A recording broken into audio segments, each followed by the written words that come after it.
Apple announces 2 new iPads for the love or hate of many. Nokia follows the device announcements with 2 new phablets and a tablet. And HTC wants to build a smartwatch that's not a gimmick, or so they say. I'm Jaime Rivera, and how about if we remove the word smart from the word watch while they figure that one out? This is Pocketnow Daily.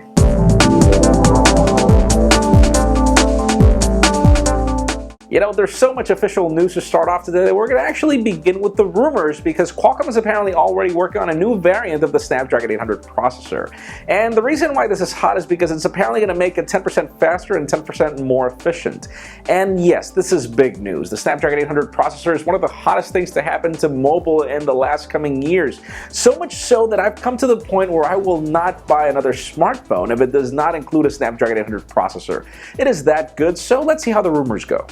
Let's continue with some rumors, as HTC is apparently working on an Android-powered smartwatch, and according to Peter Chow, he really wants to make this a non-gimmicky product, as pretty much most of the smartwatches are at the moment. And apparently the company was already working on a smartwatch along with Microsoft, powered by Windows, and for some reason that did not happen at all. But anyway, stay tuned for the rumors. Let's see exactly what we get, because it doesn't really matter how beautiful they make this watch. It's about how useful the watch will be.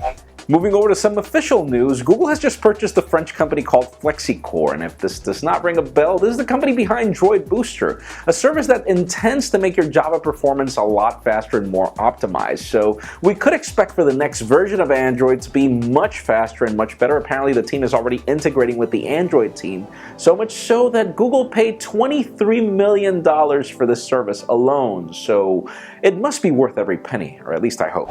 Now let's talk about Nokia, and the news that a lot of you have been waiting for is the company has just announced 2 new phablets, the 1520 and the 1320, and then a new tablet, which is the 2520. And in the case of the 1520, this device pretty much powers everything that we want in Android on Windows phones. So this is really a beast of a phone.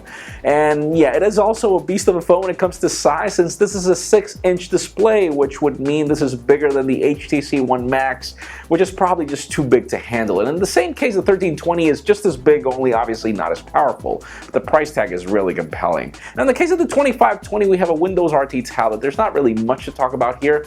All these products are going to AT&T except for the 1320, which is specified only for Europe and Asia. So stay tuned for the rumors as to when we're actually getting these products launched, and some interesting pricing, since the unlocked price of the 1520 is kind of out of the ballpark. And finally, for the hot news of the day, yes, we get 2 new iPads. First, we get the iPad Air, and I did not get that name wrong. It's not iPad 5 or not the new iPad. It is the iPad Air, but it is pretty much a bloated iPad mini in design with better specifications like an A7 processor, the M7 coprocessor, new radios, etc., etc. Great specifications and the same starting price as the previous iPad, which is great.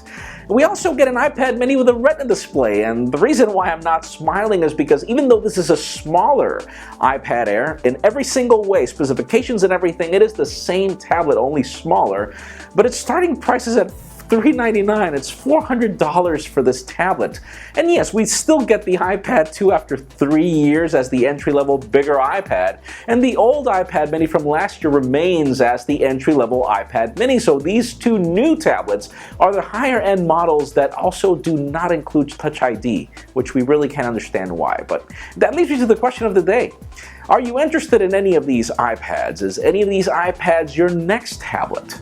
In my particular case, you know, I wanted that iPad mini with the Retina display, but for the price tag of almost 2 Nexus 7s, it is really not compelling for me anymore, up to the point where I'm actually thinking of the iPad Air, even with its crazy name, or probably just going for the Nexus 7 altogether and saving a ton of money. So leave us a comment down below. Where do you stand? And friends, as always, you know the drill. If you want to get the news earlier before this video is filmed, make sure you follow us on Pocketnow.com and subscribe to our YouTube channel as well. You can also follow me on Twitter, Jaime_Rivera. Please give this video a thumbs up if you like what you saw. I am Jaime Rivera. Thank you very much for watching. We will see you tomorrow.